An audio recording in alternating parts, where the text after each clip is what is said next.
It's Paul Wolf from howtoplaybass.com here. Got a lesson for all you bass beginners out there. This lesson's going to cover the tune "Tears of a Clown" by Smokey Robinson. Great mid-60s Motown tune. The original was played by Bob Babbitt, not Jameson. And it's great for beginners because it's a fairly simple part.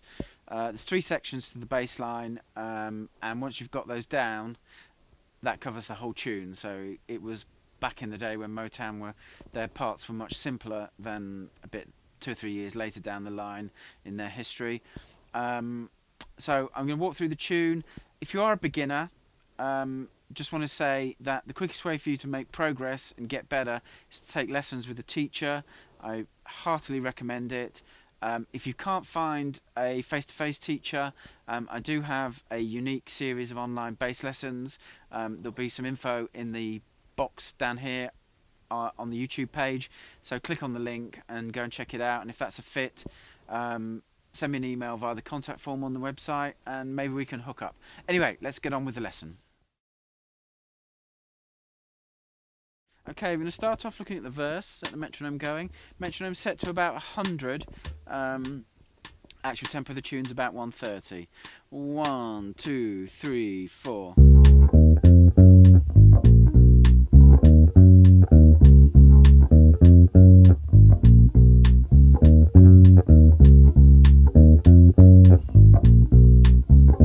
That pattern goes round and round.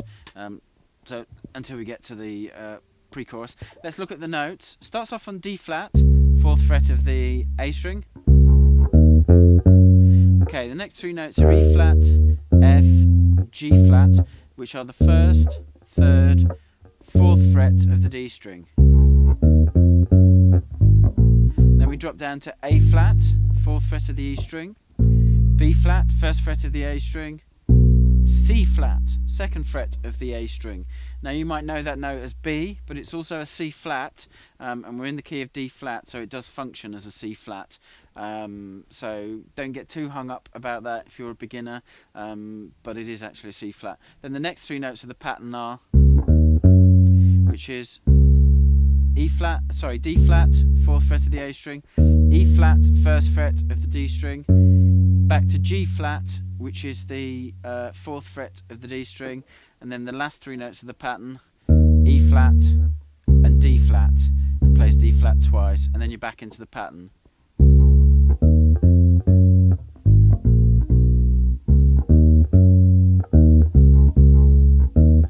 Etc, etc, and then that goes to the pre-chorus. Okay, the pre-chorus and the chorus I'm going to do together. I'll set the metronome going and play through it. 1, 2, 3, 4.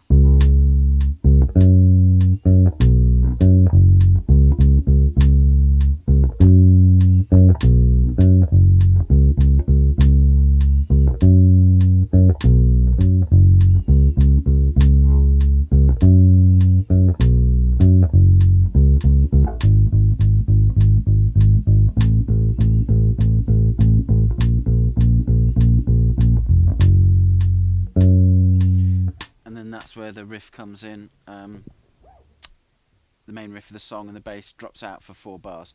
So let's look at those. It's pretty straightforward.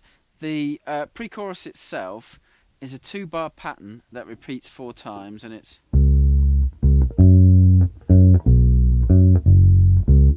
so those notes are D flat, again 4th fret of the A string, G flat, 4th fret of the D string, C flat, 2nd fret of the A string, back to G flat, 4th fret of the D string, down to G flat on the E string, which is at the 2nd fret, and then up to D flat, which is the 4th fret of the A string. So I'll play it through really slowly and say the names of the notes.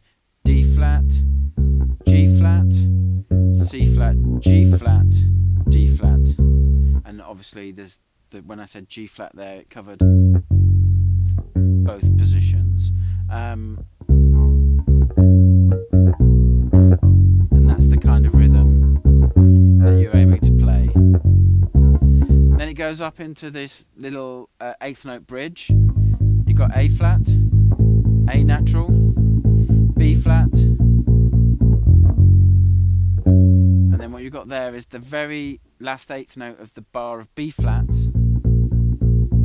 drops down to the F, which is a nice chromatic lead into the G flat, and it plays for 2 beats on the G flat on the E string, which is the 2nd fret, and then it plays G flat, the 4th fret of the D string for two beats, and then you drop out for 4 bars while the riff's playing, and then you come back in with the